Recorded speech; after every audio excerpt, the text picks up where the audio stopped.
Hello friends, good evening. Welcome to my channel Ankush Agarwal share market. बात करेंगे market की as usual.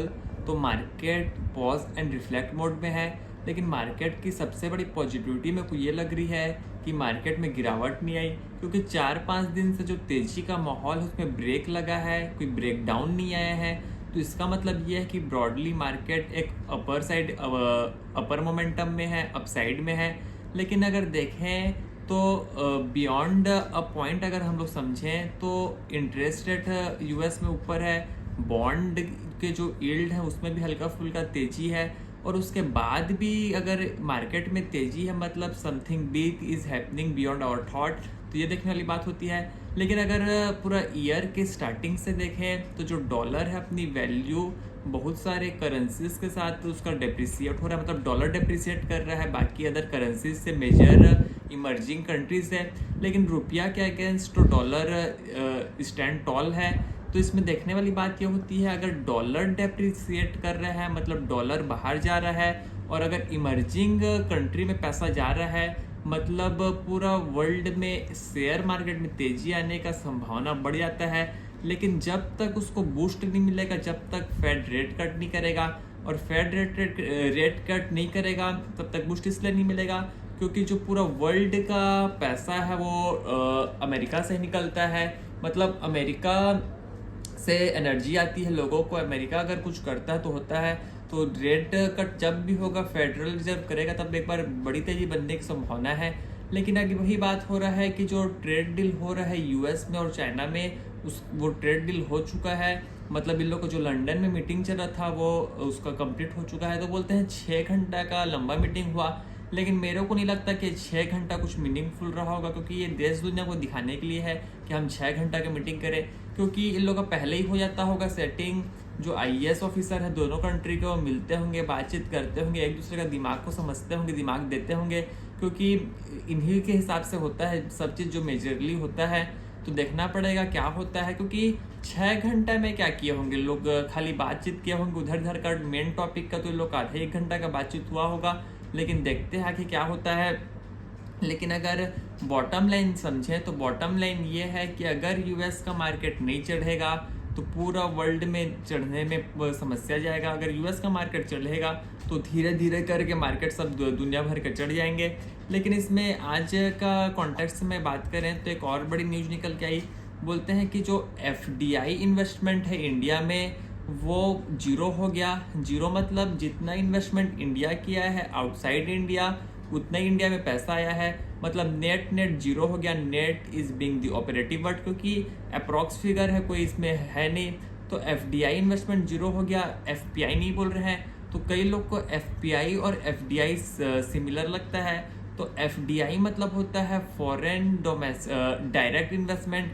मतलब direct investment मतलब ये है कि मतलब एफपीआई में हो गया कि किसी का कोई आया, इन्फोसिस का शेयर ले लिया, रिलायंस का शेयर आज ले लिया, कल बेच दिया, वो पोर्टफोलियो इसमें इन्वेस्टमेंट हो गया। लेकिन डायरेक्ट इन्वेस्टमेंट मतलब ये हो गया ऑनरशिप के साथ साथ उसके ऊपर पावर भी रहे।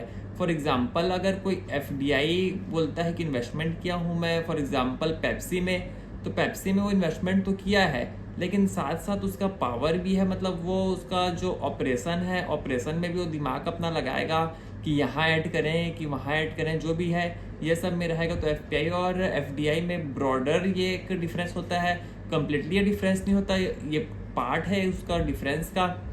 लेकिन आज कई सारी बात और निकल गई। तो कल के वीडियो में जैसे कि हम लोग बात किए थे जोमेटो, स्विगी और रेपिडो की, तो आज एनडीटी भी प्रॉफिट वाले इसको ब्रेक डाउन किए, बोले एक बार समझते तो हैं कि इन लोग में डिफरेंस क्या है। तो ये लोग तीनों कंपनी से एनडीटी भी प्रॉफिट वाले मार्केट आवर में ही इन लोग बर्गर ऑर्डर किए।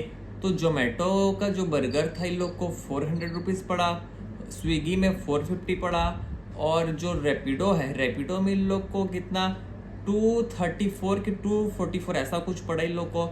तो इतना ज़्यादा डिफरेंस मिला, मतलब रेपिडो डिस्टर्ब करने के लिए आ रहा है ये मार्केट को, क्योंकि अब इसमें समझते हैं कि ऐसा क्यों इतना कम पड़ा।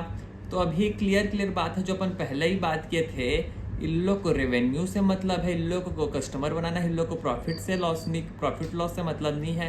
इन लोग अभी लॉस करके खुश हैं, क्योंकि लोग 5 साल बाद बोलेंगे हम लोग इतना 1000 करोड़ की कंपनी है, इतना 1000 करोड़ का हम लोग रेवेन्यू कर चुके हैं। और जिसमें प्राइवेट कैपिटल फंड वाले हैं वो लोग अपना पैसा इन्फ्यूज़ कर रहे हैं, इसलिए कर रहे हैं क्योंकि उन लोगों को पता है कि भाई कंपनी लॉस कर रही है। लोगों को पता है कि कंपनी लॉस करेगी भी आगे, क्योंकि अगर जोमेटो वाले 400 बेच रहे हैं मतलब कुछ ना कुछ उन लोग कमा के बेच रहे हैं, स्विगी वाले 450 बेच रहे हैं मतलब कुछ ना कुछ कमा के बेच रहे हैं। लेकिन अगर रैपिडो वाले 264 में बेच रहे हैं कि 244 जो भी अप्रॉक्स अमाउंट है, मतलब लोअर देन ये दोनों से है, तो अगर ये लोग इतना कम में बेच रहे हैं मतलब ये लोग जरूर लॉस बुक कर रहे हैं। तो लॉस बुक करने में लोगों को कोई दिक्कत नहीं है, क्योंकि ये लोगों को पैसा मिलते जाएगा, लॉस बुक करते जाएंगे। लेकिन बियॉन्ड सर्टेन पॉइंट इन लोग बोलेंगे भाई 5 साल बाद कि हम लोग इतना हो गया और हम लोग कैपिटल मार्केट में आना चाह रहे हैं और 50,000 करोड़ का वैल्यूएशन मांग रहे हैं। तो वैल्यूएशन अगर इन लोग को मिल जाएगा तो जितने भी इन लोग के एग्जिस्टिंग इन्वेस्टर हैं उन लोग बाहर निकल जाएंगे, तो इन लोग का पैसा हो जाएगा 100 गुना, 50 गुना, 200 गुना। इन लोग को यही चाहिए। तो ये सब मार्केट में स्कीम चल रही है, जो कि सही है कि नहीं है ये तो हम लोग नहीं बोल सकते, उसको सब समझदार है कौन सही है कौन गलत है। लेकिन अगर जोमेटो और स्विगी के लिए देखें तो फोर्थ मोमेंट में प्रॉब्लम दिखाई दे रहा है, क्योंकि कहीं ना कहीं तो इन लोग का बिजनेस खराब हो गया। और कस्टमर के पॉइंट ऑफ व्यू से देखें तो जहाँ कम मिलेगा वहीं पर लेंगे इन लोग। और एक और बात करते हैं, तो अभी 2-3 दिन से ट्विटर में एक्स में चल रहा है बात कि 1990 में एक जन शेयर लिया था JSW स्टील का 1 लाख रुपए का, जो कि आज उसकी वैल्यू हो गई है 80 करोड़ रुपए। तो 1 लाख से हो गया है 80 करोड़ रुपए 1990 से 2025 तक।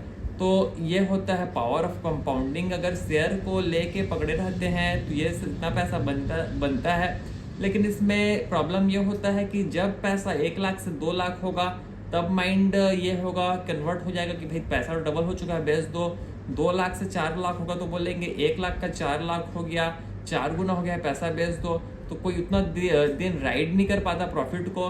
तो इन लोग साथ क्या हुआ कि इन लोग को पता ही नहीं था, जो जिसका 1 लाख से 80 करोड़ रुपए हुआ पैसा उसका पापा लिया था, उसके डैड लिए थे शेयर। तो उसको आज जाके पता चला कि भाई इतना इतना मेरे डैड लिए थे और इतना इतना हो गया। अगर उसको 10 साल पहले ही पता चलता तो पहले ही बेच के निकल जाता, 20 साल पहले पता चलता तो 20 साल पहले ही बेच के निकल जाता। तो ये सब कहानी होती है। पेपर और चीज़ वाले चीज़ में कई सारी चीज़ आते हैं, लेकिन अगर देखें टुडेज कॉन्टेक्स्ट में तो बहुत मुश्किल है होल्ड करना। लेकिन कई लोग अगर ऐसा होल्ड कर पाते हैं तो इतना कंपाउंडिंग का फ़ायदा भी मिलता है। और लेकिन अगर अगेन मार्केट की बात करें तो मार्केट मेरे को लगता है ब्रॉडली अच्छा दिखता है। और जो ट्रेड डील है, ट्रेड डील तो पॉजिटिव ही निकल के आएगा, इसलिए लगता है। क्योंकि अगर नेगेटिव निकल के आता तो मार्केट को कहीं ना कहीं भनक लग जाती है और मार्केट गिरने लग जाते हैं। लेकिन अगर मार्केट चढ़ रहे हैं या फिर अगर स्टेबल है मतलब ट्रेड डील पॉजिटिव निकल के आएगी, ऐसा लगता है। लेकिन देखते हैं क्या होता है। यहीं तक रखते हैं, आपसे कल फिर मुलाकात होगी, तब तक के लिए थैंक यू।